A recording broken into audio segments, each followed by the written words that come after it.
কেন্দ্ৰই প্ৰতিবেদনেই গ্ৰহণ কৰা নাই ৰূপায়ণ কৰিব হেনো অসম চৰকাৰে নহব চাকৰি সংৰক্ষণ নহব সমষ্টি সংৰক্ষণ কেনেকৈ খিলঞ্জীয়াৰ স্বাৰ্থ ৰক্ষা কৰিব অসম চৰকাৰে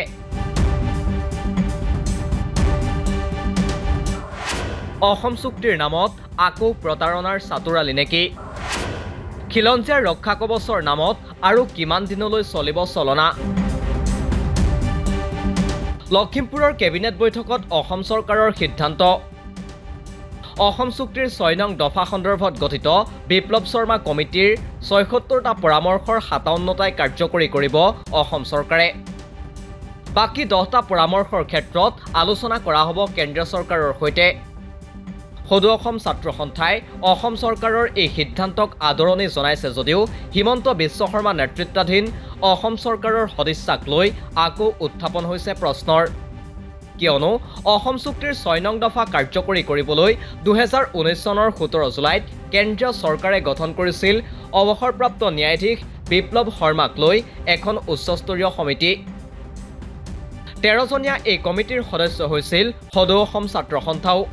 অসমৰ জাতীয় দল সংগঠনৰ মতামতৰ ওপৰত ভিত্তি কৰি উচ্চস্তৰীয় সমিতিয়ে প্ৰস্তুত কৰিছিল প্ৰতিবেদন কিন্তু এই প্ৰতিবেদন গ্ৰহণ কৰিবলৈ অস্বীকাৰ কৰে কেন্দ্ৰীয় গৃহমন্ত্ৰীয়ে যাৰ বাবে ২০২০ চনৰ ২৫ ফেব্ৰুৱাৰীত উচ্চস্তৰীয় কমিটিয়ে প্ৰতিবেদন জমা দিয়ে অসমৰ তেতিয়াৰ মুখ্যমন্ত্ৰী সৰ্বানন্দ সোণোৱালৰ হাতত কিন্তু আজিও অসম চুক্তিৰ ৬ নং দফাক লৈ প্ৰস্তুত কৰা প্ৰতিবেদন কেন্দ্ৰীয় চৰকাৰৰ হাতত নপৰিল বৰং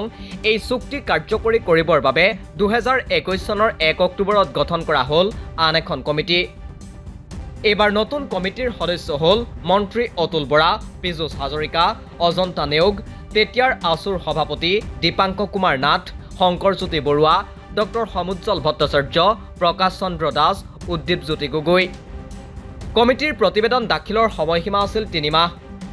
অৰ্থাৎ ২০২১ চনৰ ডিচেম্বৰ মাহতেই কমিটিয়ে প্ৰতিবেদন দাখিল কৰিব লাগিছিল কিন্তু তাৰ পাছতো পাৰ হৈ গ'ল কেইবাটাও বছৰ বৈঠকৰ নামত পাৰ কৰা হ'ল বছৰৰ পাছত বছৰ কিন্তু আজিও সদৌ অসম ছাত্ৰ সন্থা সদস্য হিচাপে থকা মন্ত্ৰীগোটে প্ৰতিবেদন চূড়ান্তই কৰিব নোৱাৰিলে এফালে বিপ্লৱ শৰ্মা কমিটিৰ প্ৰতিবেদন কেন্দ্ৰীয় চৰকাৰে গ্ৰহণ নকৰিলে আনফালে অসম চৰকাৰৰ মন্ত্ৰীগোটেও প্ৰতিবেদন দাখিল কৰা নাই এনে এক বিভ্ৰান্তিকৰ পৰিস্থিতিত অসম চৰকাৰে কেনেকৈ এই প্ৰতিবেদন ৰূপায়ণ কৰিব তাক লৈ স্বাভাৱিকতে সন্দেহৰ উদ্ৰেক হৈছে বিপ্লৱ শৰ্মা কমিটিৰ প্ৰতিবেদনত খিলঞ্জীয়া মানুহৰ স্বাৰ্থ সুৰক্ষিত কৰিবলৈ দিয়া মূল পৰামৰ্শকেইটাই আছিল এনেধৰণৰ অসম চুক্তিৰ সম্পূৰ্ণ ৰূপায়ণ অসমীয়া মানুহৰ সংজ্ঞা নিৰ্ধাৰণ কৰা সংসদ বিধানসভা স্থানীয় নিকায়ত ৮০% আসন অসমীয়া মানুহৰ বাবে সংৰক্ষণ অসম চৰকাৰৰ চাকৰিত অসমীয়া মানুহৰ বাবে ৮০% সংৰক্ষণ কৰা ব্যক্তিগত খণ্ডৰ চাকৰিত অসমীয়া মানুহৰ বাবে ৭০% সংৰক্ষণ কৰা অসমত কেন্দ্ৰীয় চৰকাৰৰ তৃতীয় চতুৰ্থ বৰ্গৰ চাকৰিত অসমীয়াৰ বাবে ৮০% সংৰক্ষণ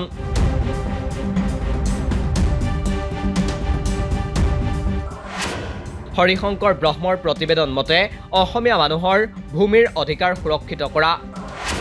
অসমৰ বাবে ইনাৰলাইন পাৰ্মিট ব্যৱস্থাৰ প্ৰৱৰ্তন কৰা অসমীয়া আৰু খিলঞ্জীয়া ভাষাৰ সুৰক্ষাৰ বাবে সংবিধানৰ ৩৭১ বি অনুচ্ছেদৰ অধীনত সংৰক্ষণ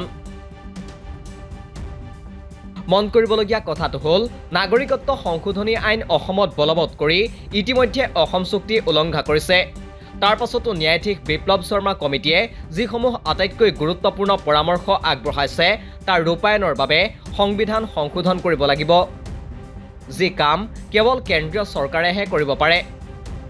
কিন্তু কেন্দ্ৰীয় চৰকাৰে আজিলৈ এই প্ৰতিবেদন গ্ৰহণেই নকৰিলে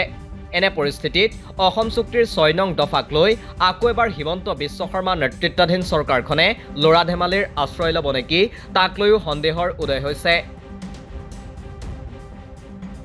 news desk report the cross current